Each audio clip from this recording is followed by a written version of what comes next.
The first thing that I wanted to start with is a picture of my dog. But it's a reminder that we need to keep coming back and being really steady with our own self-regulation. So we co-regulate with the group, that's true. And also, as we're going through these inquiries, things might come up that feel a little bit too intense. And so there's an emergency practices page. It's on the top menu in my website. You can always go and look at that. So the one practice that we often do is the 5, 4, 3, 2, 1, where we look around the room and we name 5 things that we can see, 4 things that we can touch, and we say them out loud. There's something about talking out loud that helps us to regulate back into this moment. The reading part, if you're really starting to kind of get off center, and even if you're starting to feel like you're going into a panic or a shutdown, if you read something out loud, say it out loud, that can also be very regulating. And of course, getting outdoors, doing yoga, and having a dog that's as cute as mine, that any warm, trusted being can really help. Cat or a dog or a horse. And if you're lucky enough to have a person like that around, then that too. So, there's tapping. If things get too intense, we can tap on our forehead. So just to take care of yourself as we're going through this process.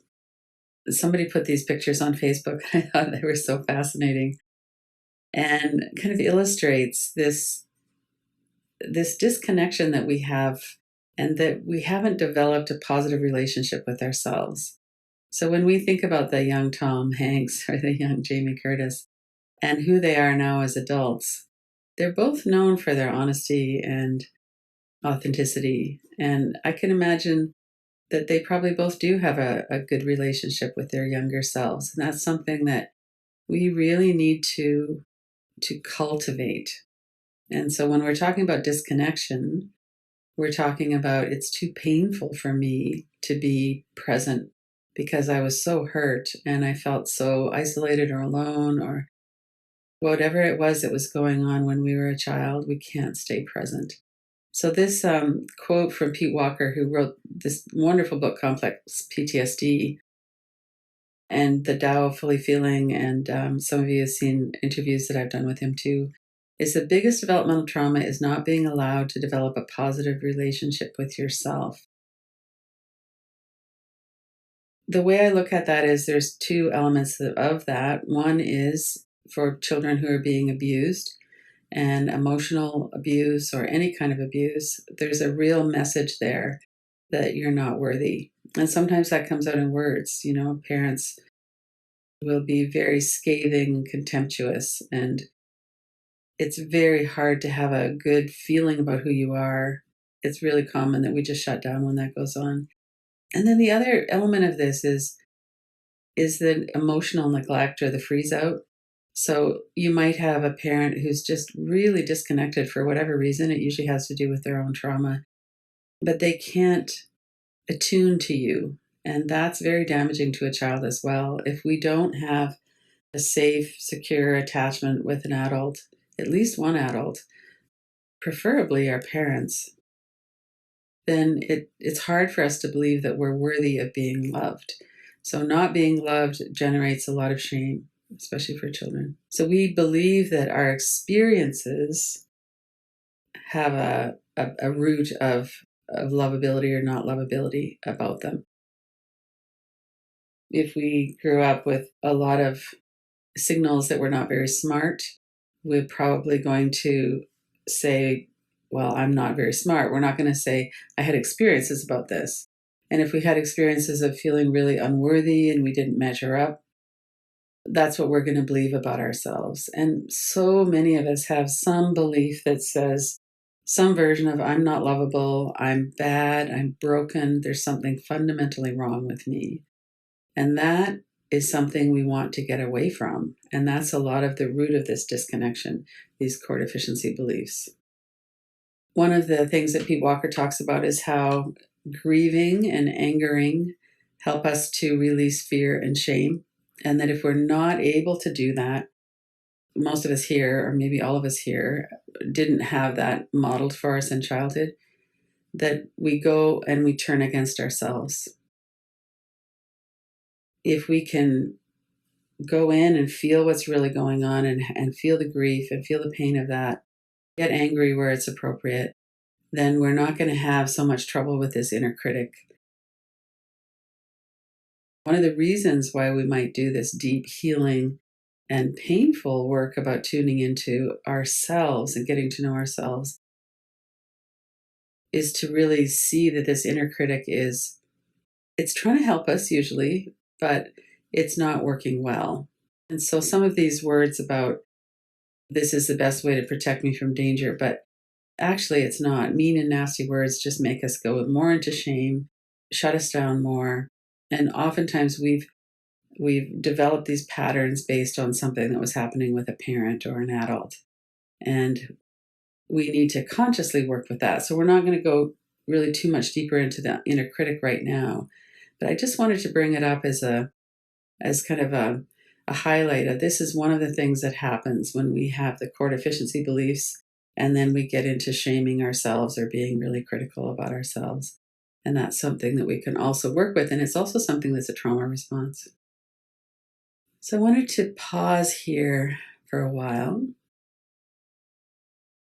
And, whether you're looking at that picture of that beautiful baby being held so safely in his arms, or you maybe have a memory of yourself as a child or not loved, whatever it is that's coming up, I wanted to stay here for probably 3 or 4 minutes so that you have time to kind of sink into this and really really feel what's here. So notice what's going on in your body.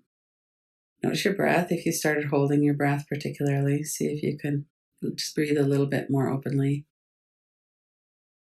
You might be clenching your teeth or your shoulders have gotten tight again. See if you could let that ease. And then just whatever of these questions that you're drawn to. What if I had felt loved as a child? What if I learned to love myself? Those two things really go together.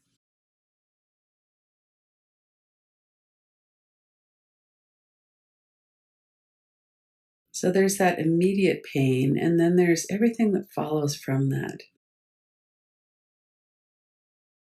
What dreams, what passions would I have followed? Who would I love? What would my life be like? Let's take a few minutes to just sit with that. See what comes up for you. And try and stay in your body. A little bit aware of your breath.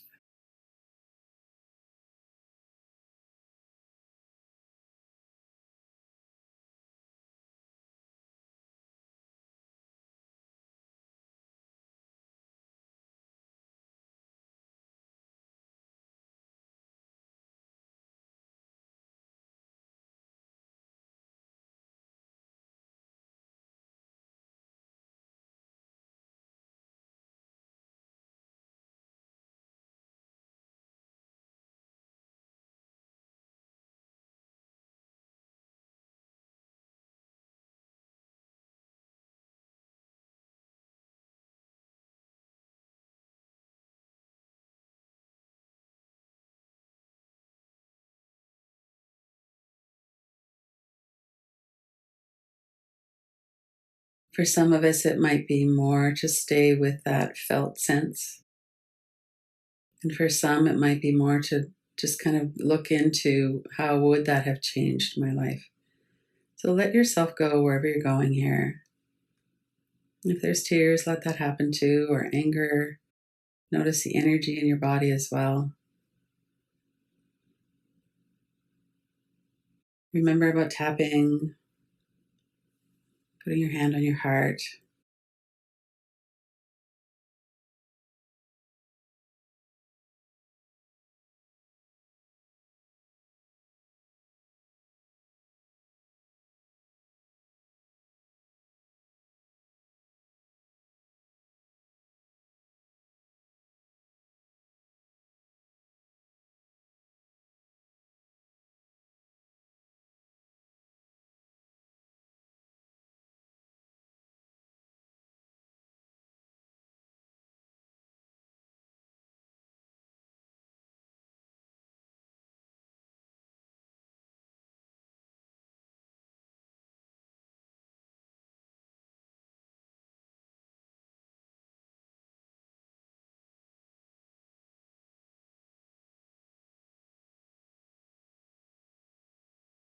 And if you notice that you've gone off into a train of thought or that you kind of checked out a little bit, just see if it's okay to bring yourself back.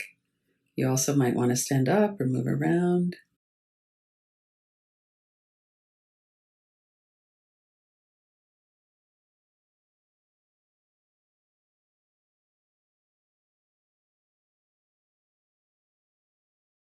Back into connection with yourself.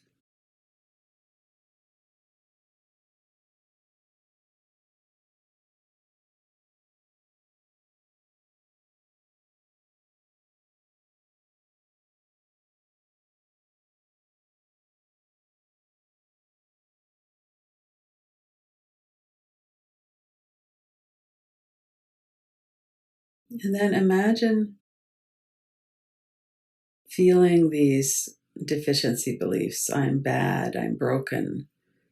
That feeling that there's something really wrong. And whether you look into this girl's eyes or notice some other child or have an image of yourself as a child, imagine looking into your own eyes and believing I'm unlovable and broken.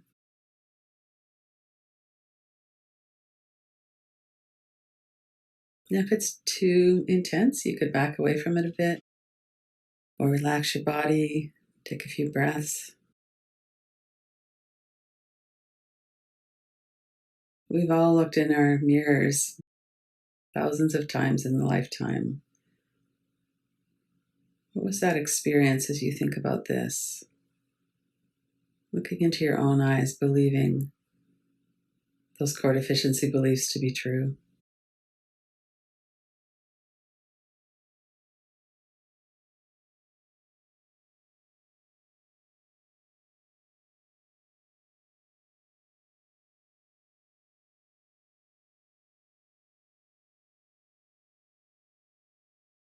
If you want, you could put your hands on your heart or hold your hand.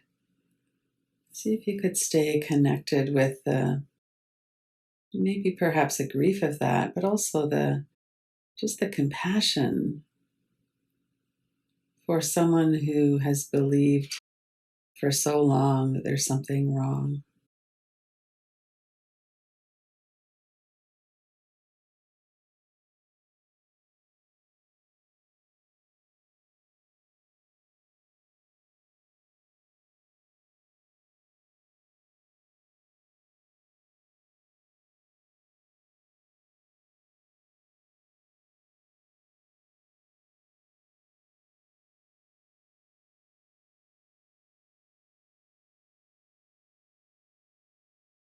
And if you want, you could morph that into looking into your own eyes in your mind's eye, or if you have a mirror handy, just looking into your own eyes and seeing with compassion, with kindness, and the innocence of a child, and how hard that is to see when we have those beliefs like that.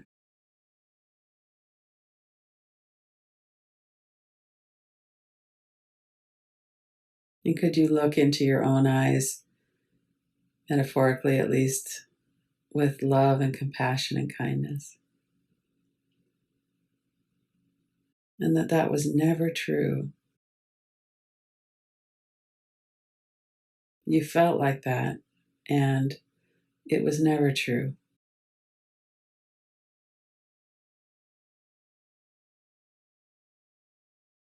Feel that in your whole mind body.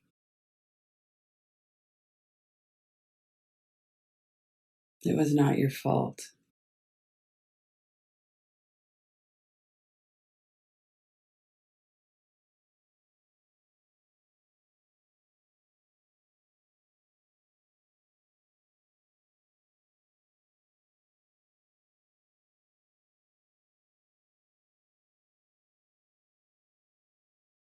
And you might be thinking of yourself at this age that that child is, or maybe another age comes to mind. Just give yourself another minute or two to really feel into that. It was not your fault.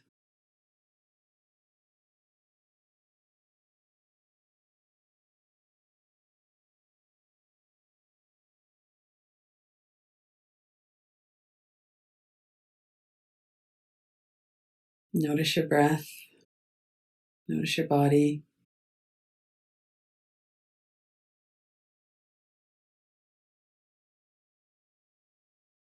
And if there's grief here, see if you could let that be here. Let out that emotional pain of not being loved,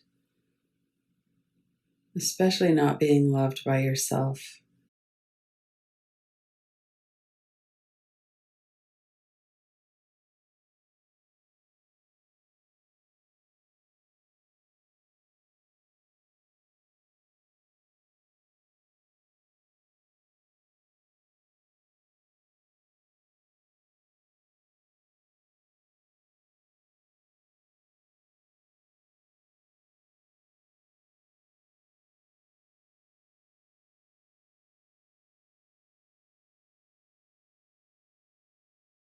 Notice what's happening in your nervous system. You might have gone into a bit of a freeze.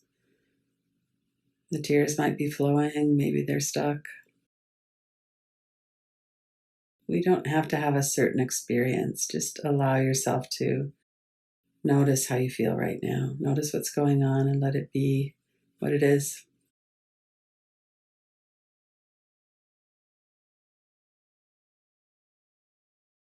And then for the next 4 or 5 minutes, let's sit with this. How could we nurture this connection with ourselves? And it might be one of these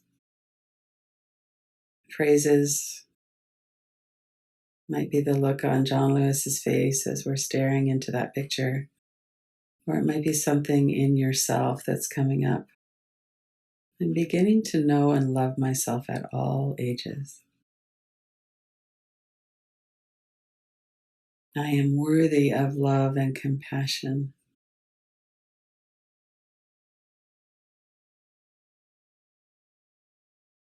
I am whole and loved. And again, stay steady with your body, your breath. Stay in this moment.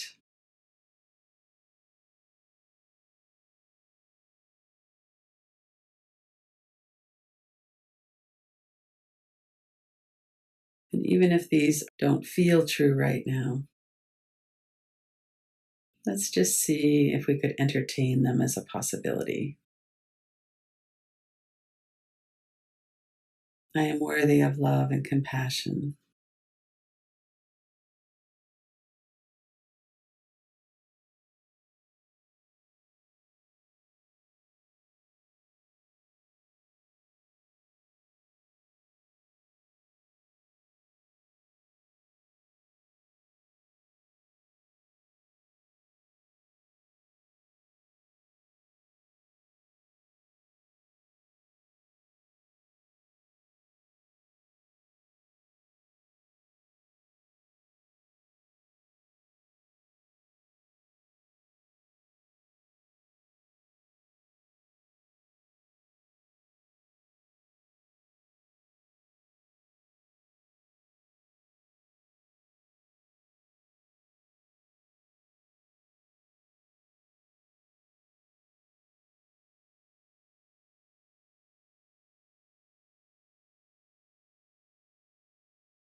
Continue to be aware of your body, your breath.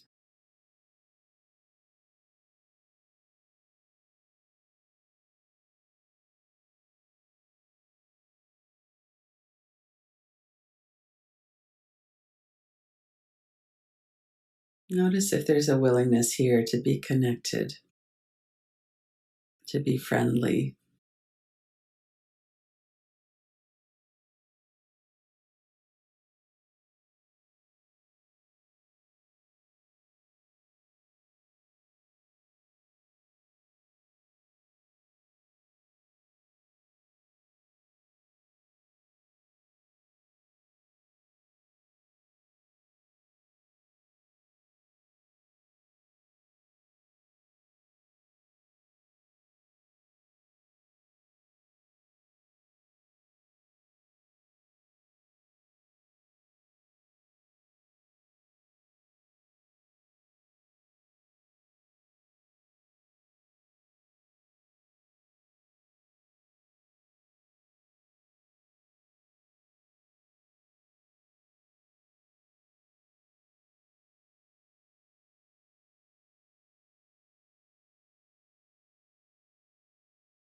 And in the next couple of minutes, to finish up the inquiry, move around a little bit if you need to, make a note, either paper or in your mind, make a mental note.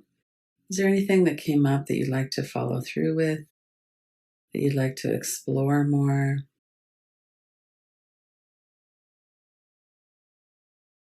Whether it was that child looking into our own eyes, believing that there's something wrong with us,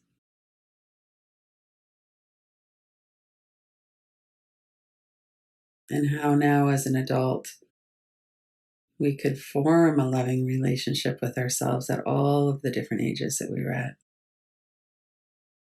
And sometimes we might work a lot with one age for a while, and then maybe that kind of resolves a little bit and we move to a different age. But that now we're not in a childhood situation anymore. We have an adult life and an adult brain, adult heart. And we have this capacity to connect with ourselves in a way that is really deep and authentic. And how could we keep supporting ourselves? And if you want to finish by bringing your hands to your heart or just breathing, notice your body.